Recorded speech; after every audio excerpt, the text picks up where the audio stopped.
Are the rights under Rule 5 of the Vermont Rules of Criminal Procedure. Since you don't have an attorney, hold on please. Since you don't have an attorney here to represent you, you have the right, hold on sir please. You are charged with 2 counts here. They are merely allegations at this point in time. Obstruction of justice is count 1, and that carries a maximum penalty of imprisoned not more than 5 years or a fine of not more than $5,000 or both. And count 2 is an allegation or charge of impeding a public officer, and the maximum penalty that could be imposed in the event of a conviction for that offense is imprisoned not more than 3 years or a fine of not more than $500 or both. You have the right to retain and consult with counsel before making any statement or answering any questions today or at any point in time. And you have the right to request assignment of counsel. I understand you've elected not to, but I'm just letting you know of your right. At state expense, if you are financially unable to retain counsel, and you have the right to communicate with counsel, family, or friends during the pendency of this case. You are not required today or at any point in time to answer any questions, or subsequent to today, or if you do make any statements, just please be aware that they could be used against you in the future if you do make any statements about the case or the facts themselves. Again, you have the right to seek pretrial release in this case. We talked about that yesterday. That will be addressed momentarily. If you aren't represented by counsel, you have, I'll give you an estimate as to when we would come back to court. It's really merely an estimate. These are felonies, which are more serious charges than misdemeanors. What typically happens with a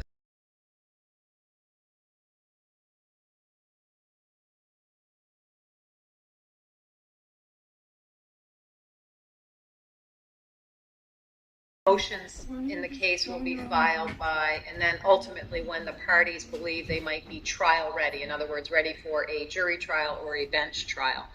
That order, that memorandum that would be signed by the parties would be submitted to the court, and the court would sign off on it. So I can't give you an estimate, but it would probably be in several months before this case were to be ready for trial. Yesterday I read to you the notice of potential collateral consequences.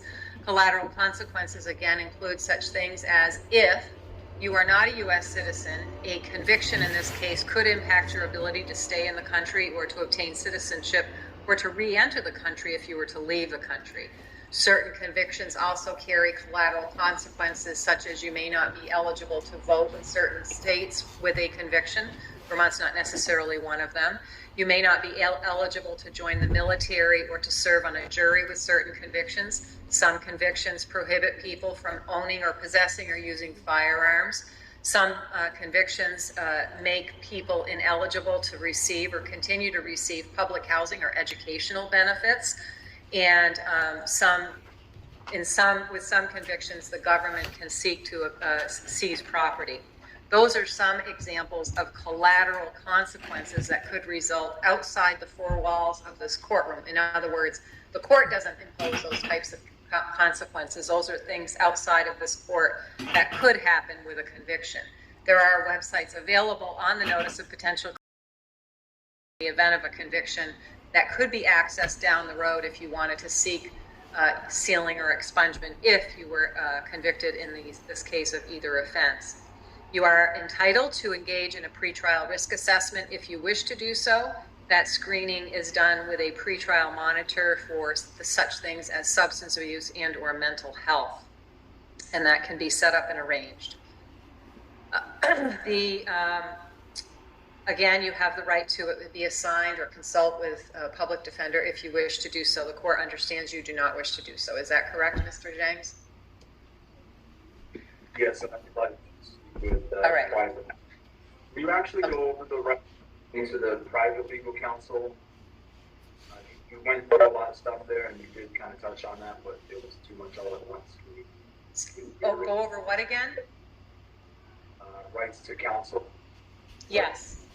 Not specifically about the public defender, but private counsel. Okay. Well, it's kind of contained in this same paragraph.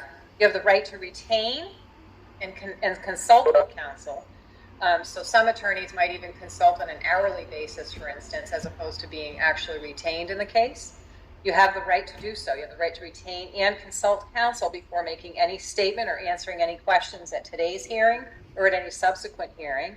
And you have the right to request the assignment of counsel at state expense if you're financially unable to retain counsel. And you also have the right to communicate with counsel, family, or friends concerning your case. So that was the paragraph that kind of lumps them all together. So, man, that's exactly what I would like to do. I would like to invoke the right to retain and consult counsel before answering any questions here today. And that's why I've asked that this legal proceeding be resolved until I have the proper means to contact, retain, consult with private legal counsel. The DOC is just, I don't know what it's doing. Actually, part of what I was asking is to order them to do so. I got a lot of phone calls. This court can't order DOC to allow you to make a phone call. I don't know what their policies are, Mr. Gingues. This is an arraignment, and you invoked the 24-hour rule yesterday, and today is the arraignment. I understand you would like to speak with counsel. You absolutely have the right to consult and or retain counsel at any point in this proceeding from today forward. At this point in time, because it is the arraignment, the court is going to enter a pro forma denial on your behalf. You absolutely have the right to speak with counsel at any time regarding the case. Anything on my behalf. You guys you do not have power of attorney for me. And as far as, do I have a right to make an informed plea here today? Like to speak with an attorney, and I understand that. But today's purpose, because we set this over from yesterday, is to arraign you. Your two choices are to enter a plea of not guilty or guilty. And typically people enter not guilty pleas because that's typically what happens. And so the court is going to enter a pro forma denial on your behalf. Counsel, but we don't have counsel for you here today. You have the right at any point in time to consult and to retain counsel, either on an hourly basis or to retain them to represent you throughout. But for today's purposes, this is the arraignment, and the court is going to enter a pro forma denial on your behalf.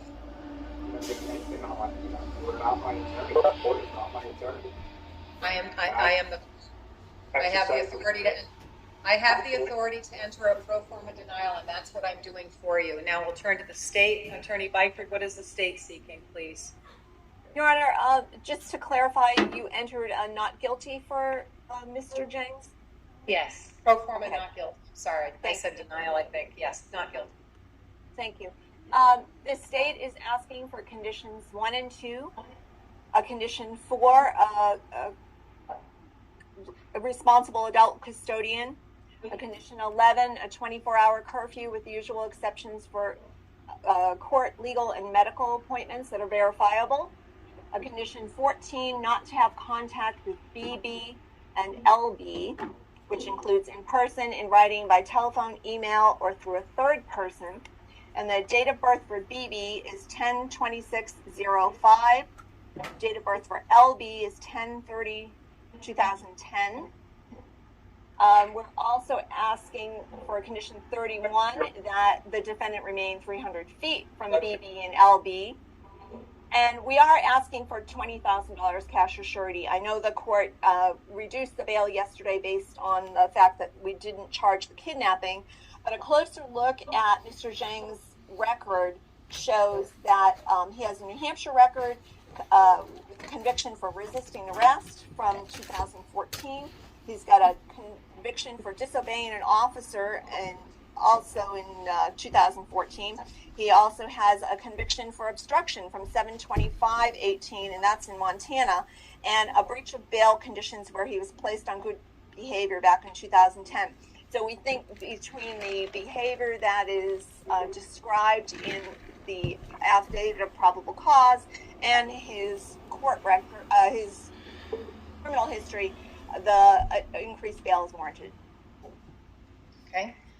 Mr. Gingues, you are not required to, as I stated earlier, make any statements in this proceeding or any subsequent proceeding, but do you wish to be heard with regard to the state's request as to conditions of release and bail? Yes, I do wish to be heard. Okay, what would you like to say, sir? First of all, I have a question. Do I have a right during this legal proceeding to responsive answers to points of clarification? To do what? I'm sorry, I didn't hear the last part of that. Do I have a right to responsive answers to points of clarification during this legal proceeding here today? For clarification, is that what you said? I'm asking if I have a right to responsive answers to points of clarification here today during this legal proceeding. This is an arraignment. What the arraignment is, it's the person's first, well, here it's the second appearance, but the initial appearance to answer to the charge. That is to either enter a not guilty or a guilty plea to the charge or charges that the person is alleged to have committed.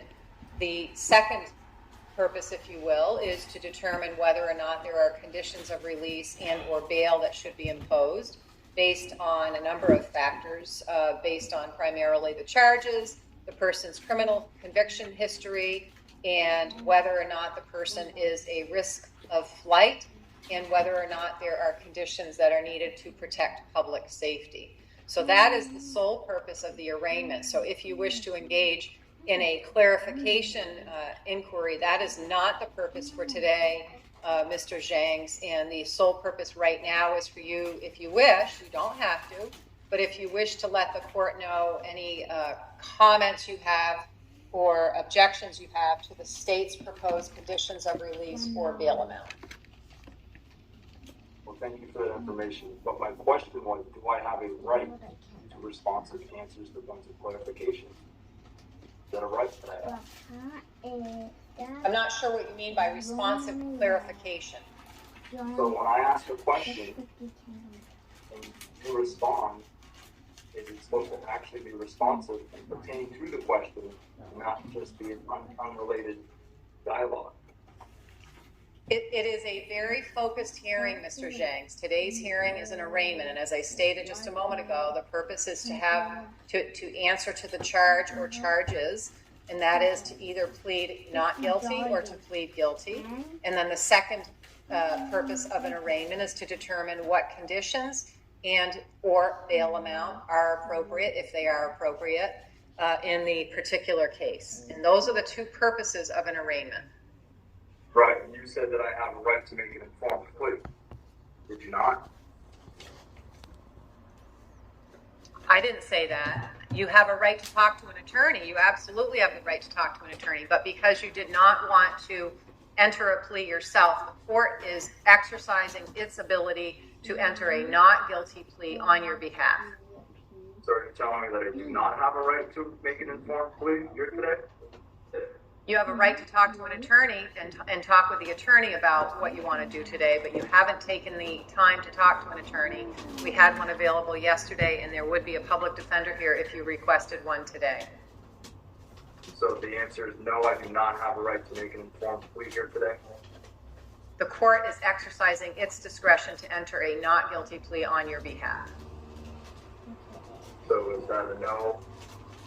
I do not have a right to make an informed plea here today?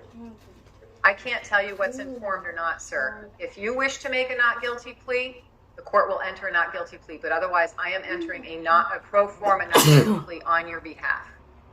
This is what I'm talking about with responsive answers. I'm asking you a yes or no question. Do I have a right to make an informed plea here today?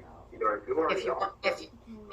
If you want to make an informed not guilty plea today, then yes, you may do so. But because you said you didn't want to enter a plea today, the court's entering a not guilty plea. That's the purpose of today's arraignment, is to enter a plea of one or the other, and then for the court to impose conditions and bail if necessary in the matter. Those are the two purposes. So I do have a right to make an informed plea here today, but only if it's a not guilty plea? You can plead guilty if you want. I would highly encourage you to speak to an attorney, whether it's a private attorney or a public defender, before you make any sort of guilty plea. But if you want to make a plea today on your own, you may. Okay, so just to clarify, I do have a right to make an informed plea here today. Yes, and you told me you did not wish to enter a plea today. Not time. Well, this is a short duration hearing, sir, and the purpose again is to enter a plea of either not guilty. Been denied that by the DOC. And actually, here at the DOC, ma'am, a gentleman here today told me that I'm actually in court's custody, corrections custody, and I have requested the policy of the Department of Corrections because they're denying me the ability to be able to use the phone to contact legal counsel. And that's between you and DOC, sir. We don't have anything to do with that. I mean, DOC will tell you what their policy is. I mean, I'm here. Am I not? Mom, You're what? I'm here under your order. Am I not? Yes, you are. So, whose responsibility am I? Whose responsibility is it to make sure that You are in the custody of Department of Corrections right now. So I'm going to enter a not guilty plea. Do you wish to be heard on conditions of release and bail? Repeat for me. I wish to enter a plea on my own behalf. I'm going to enter a plea. I'm going to enter the not guilty plea. It's a pro forma not guilty plea because you are not entering a plea on your own, which is fine. And do you wish to be heard on the conditions of release? I would object to you entering a plea on my behalf. I am trying to be properly informed of the cause and nature of the proceedings here against me today and understand why it seems like my rights are not obtained. You've said here that I am here in this Department of Correctional Facilities because you've ordered me to be here. And so is it your job to make sure that I have the means to retain and consult counsel before? That is not my job.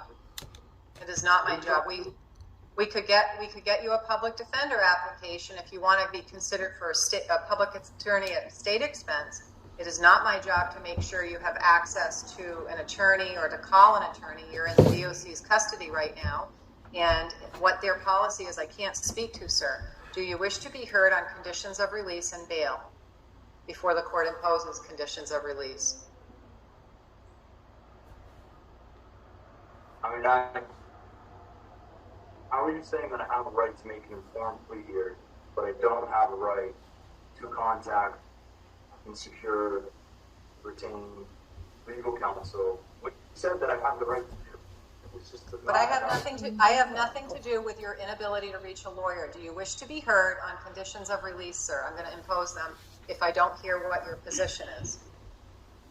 Well, in regards to conditions of release, you're saying that you have nothing to do with me not being able to contact legal counsel.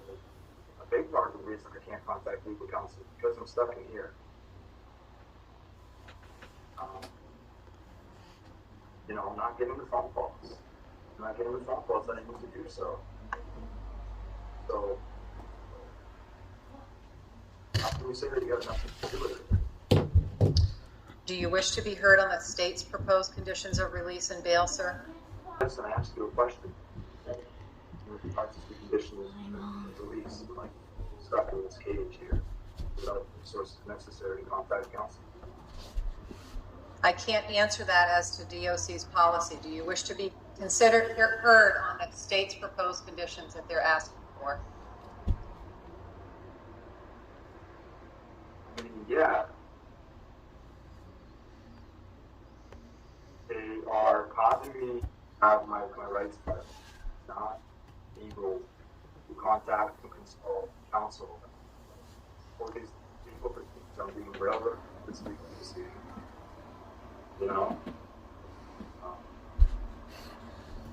You're entering a plea on my behalf against my objection. Your objection's noted for the record, but I am allowed to enter a not guilty.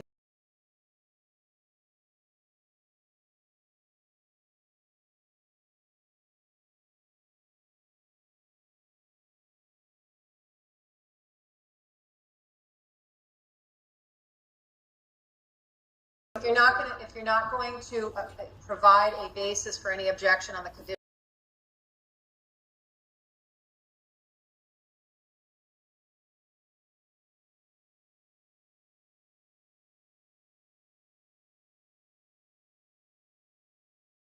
I've been railroaded through other court cases and convicted stuff. I still show up in court every time. No, I live with brewers and lemon.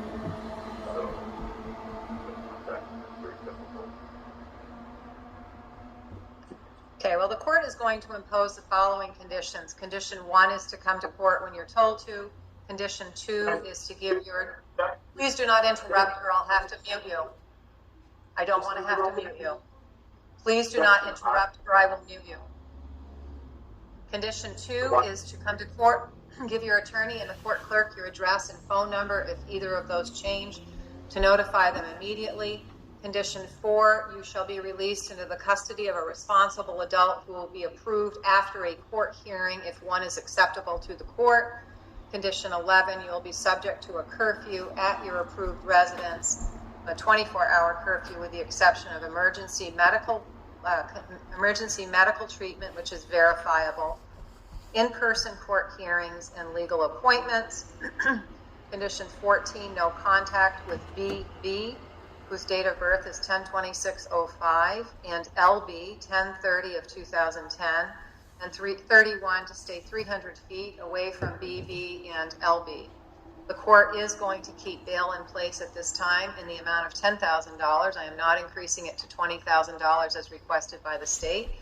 I am going to keep it at $10,000. Mr. Gingues does have a lengthy criminal history, not in Vermont. He does have a number of charges, but they were never convictions. However, he does have a lengthy record of out-of-state convictions, including in New Hampshire, Montana, and it looks like Florida. There is a breach of bail conditions in, I believe, New Hampshire, which suggests to the court a risk of flight because breaching bail conditions means that a person did not abide by the conditions that were imposed by a